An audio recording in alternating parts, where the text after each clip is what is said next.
Hi everybody, just thought I'd do an update on my session that I had on Monday. I went to the hospital for a sort of talk that they do every 6 months when for people who have been diagnosed with osteoporosis, and it was about 3 hours long, and they had 2 or 3 different people speaking.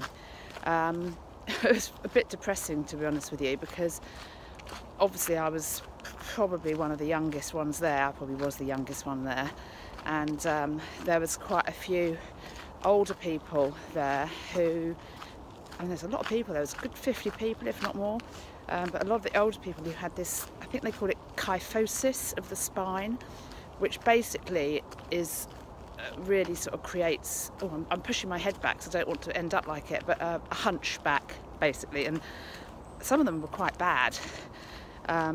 And I just thought, oh gosh, I mean, it's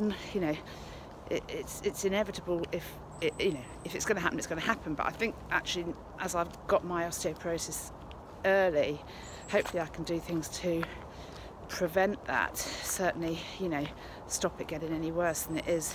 I don't have it at all. But anyway, so this talk. Oh, there's a car coming. They had one person. So they had oh gosh, what was he called? I want to say a rheumatologist, but it wasn't. Anyway, a doctor. And he was talking about all the drugs, the different types of drugs that they would offer you for osteoporosis. And he said, you've got absolutely sort of got to take them. Oh dear, hands aching.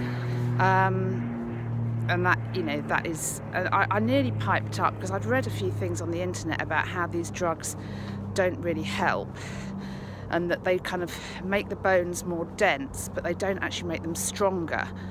One person equated it to having a house built and the walls of the house becoming really unstable, and then shoving a whole load of bricks in your living room. I think I might have mentioned this in one of my other videos. And so you've got a very dense house, but it's still not any more stable.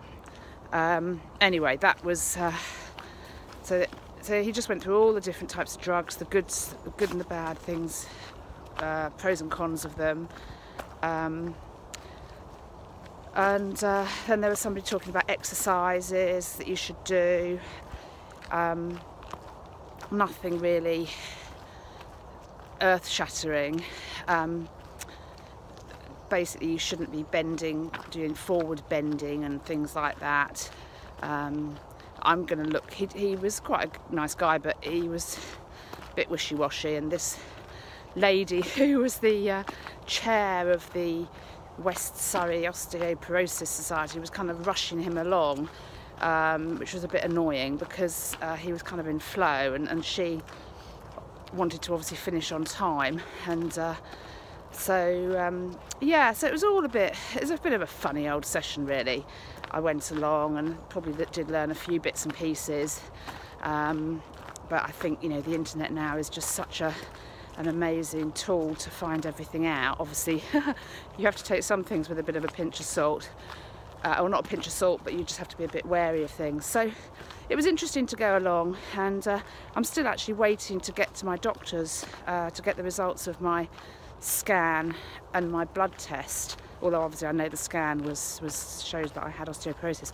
So I've got that appointment next week with the doctors, and we'll see what course of action they want to give me after that. Okay, that's my little video on osteoporosis for today.